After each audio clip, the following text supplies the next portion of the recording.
campanha eleitoral, 24 dias aí, falta para primeiro turno. E a notícia do momento está hoje nas manchetes importantes. Já ontem os jornais repercutindo muito nas emissoras de TV. O Jair Bolsonaro foi submetido ontem a uma cirurgia de emergência no Hospital Albert Einstein, em São Paulo. Cirurgia que terminou à meia-noite. E, segundo os médicos, a cirurgia foi bem sucedida, mas é importante lembrar que uma nova cirurgia não estava no cardápio, exceto diante de complicações que, de fato, aconteceram. Ele precisou passar por uma correção ali cirúrgica no intestino delgado. O deputado vinha sofrendo muitas dores, reclamando muito, tinha vomitado. A alimentação sólida precisou ser interrompida, restabeleceram a alimentação venosa. Evidentemente, isso garante aí o sustento, né, do organismo, mas não é o ideal. Ninguém fica sendo alimentado pela veia se estiver bem. Sinal de que o processo de recuperação do deputado, que chegou a ser previsto num primeiro momento como um pouquinho melhor, não vem sendo o melhor de todos, o que é obviamente preocupante a ponto do filho dele pedir orações, dizer que o estado do pai ainda é muito grave, e o presidente do partido dele, o PSL, o Gustavo Bebiano, embora o Bebiano tenha falado umas bobagens aí recentes que nem o próprio Bolsonaro confirmou, como por exemplo ele não participar de debates, mas o Bebiano disse que o Bolsonaro passou 24 horas agonizando e tal. Não é bem o caso. Está sofrendo as consequências de uma lesão grave, né, no seu abdômen, que atingiu, perfurou, cortou o intestino grosso, enfim, e é um quadro cirúrgico, um quadro clínico bastante delicado. Ele está entregue a uma das mais conceituadas equipes médicas do país, no Hospital Albert Einstein, recebeu já na Santa Casa da Misericórdia de Juiz de Fora o tratamento de emergência que foi impecável. Portanto, do ponto de vista médico, tudo vem sendo feito dentro do figurino.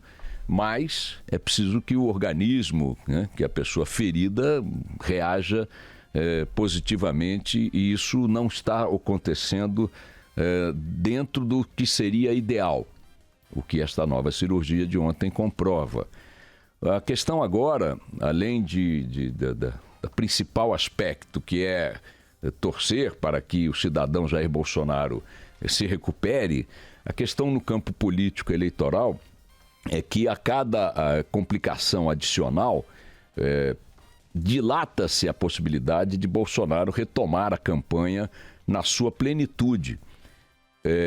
Logo depois do atentado, poucos dias depois, um ex-militar, está na reserva, na verdade, um militar da reserva, um general da reserva, que é muito ligado à campanha, me disse que já a partir desta terça-feira, ou ontem, quarta-feira, ele já voltaria a fazer postagens na internet, portanto, valendo-se de um campo de atuação, de comunicação que tem sido muito expressivo para a campanha dele, que são as redes sociais. E o Bolsonaro nem mesmo estas postagens está em condições de voltar a fazer, pelo menos por enquanto. Significa que a ausência dele da campanha neste primeiro turno é uma ausência já antecipada, anunciada fisicamente nas ruas, nos debates, ou no que seja, nas entrevistas e tal, mas também se prolongará do ponto de vista de uma ausência nas redes sociais, com postagens feitas por ele mesmo. E é preciso saber até que ponto, a expectativa agora é esta, a recuperação de Bolsonaro, que é a questão principal, se sobreporá por quanto tempo a segunda questão importante, que é a sua volta à disputa política. Já houve casos de candidatos ao Senado no Brasil que ganharam eleições sem se mexer, praticamente sem sair de casa. Afonso Arinos de Melo Franco, me lembro bem. O doutor Afonso Arinos foi candidato ao Senado no Rio de Janeiro em 1986 e ele foi eleito sem sair de casa. Já era um homem de idade avançada, advogado, figura muito respeitada, se elegeu sem sair de casa. Era um fenômeno que todo mundo dizia. Outros casos, que não me vêm à mente agora, registram vitórias eleitorais de pessoas que estavam por dificuldades diversas ou por escolha, como foi o caso do doutor Afonso Arinos, não se envolveram fisicamente na campanha num tempo que nem tinha internet, hein, minha gente? Num tempo em que não se envolver na campanha significava estar ausente mesmo. Hoje, não se envolver fisicamente na campanha não significa estar ausente. Aliás, Bolsonaro tem sido o que melhor explora essa comunicação do novo tempo com as redes sociais. Ele tem uma militância muito atuante nessa área. Nada impede que a candidatura dele prospere nas pesquisas, como, aliás, deu uma pequena prosperada desde a facada pelo Ibope e pelo Datafolha, mesmo com ele impedido de disputá-la na linha de frente. Até mesmo, vou exagerar, com ele impedido de disputá-la na linha de retaguarda, que é a internet. Mas, sem dúvida, mesmo havendo precedentes de vitórias eleitorais ou de avanços eleitorais, com a ausência plena do candidato, do concorrente nessa disputa, é um complicador bastante significativo. Paralelamente a isto, os adversários de Bolsonaro, que estão olhando para o calendário como ele, Bolsonaro, agora não pode olhar, porque o calendário dele agora é médico, é clínico, é da sobrevivência física.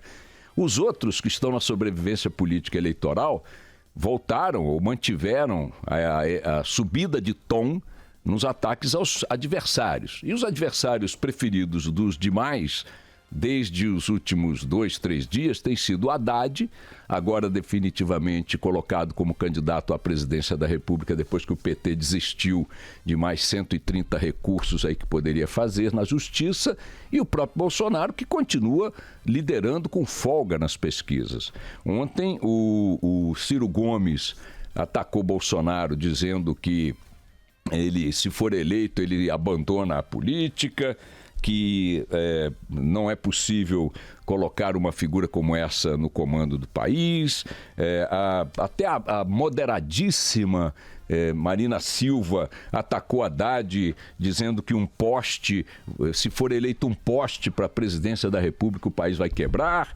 O mesmo Ciro voltou a dizer que outra Dilma ninguém aguenta, referindo-se, portanto, à condição de Haddad como uma espécie de porta-voz exclusivo dos desejos e vontades de Lula, como Dilma foi vista o tempo todo, e por aí vai. Significa o seguinte: de um lado, pelo menos por enquanto e até onde a vista alcança, nós teremos um candidato líder nas pesquisas imobilizado num hospital, com um grau de imobilidade, repito, que pode inclusive impedi-lo de atuar nas redes sociais, tá?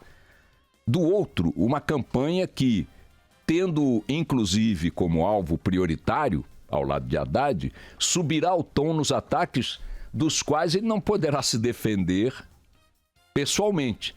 Terá que se defender através do general Mourão, o que é uma temeridade, né? Terá que se defender através dos aliados, o que é uma perda de qualidade no debate, na discussão, no enfrentamento. Bolsonaro, nesta condição, perde a capacidade de produzir fatos novos, declarações que seduzam novos segmentos de eleitores, etc. e tal. É claro que esse prognóstico que eu estou fazendo é o prognóstico mais pessimista. E estou fazendo um prognóstico pessimista em função do evento de ontem. Esse evento de ontem vem na contramão da expectativa da recuperação do Bolsonaro num curto prazo. Repito que a expectativa da sua equipe mais próxima é de que já ontem ele começasse a postar mensagens na internet, fazendo sua pregação, seu proselitismo político, etc. e tal. Então é um cenário, já era escalafobético sobre vários aspectos, e agora acrescenta, a partir desse atentado, um fato ainda complicador, gravemente complicador, à medida em que a recuperação dele não se dê na expectativa inicial dos médicos e da própria parte da equipe dele. Para vocês terem uma ideia do impacto que o assunto ainda produz, ou produziu, e ainda está produzindo, o Guto Graça, nosso companheiro no Rio de Janeiro, faz um trabalho através com sua equipe. Ele tem uma empresa especializada em análise de conteúdo de internet. Ele monitora as redes sociais estatisticamente e qualitativamente, e faz com a Band News FM no Rio uma coluna chamada Pulso Band News, todas as quartas-feiras na Band News FM do Rio.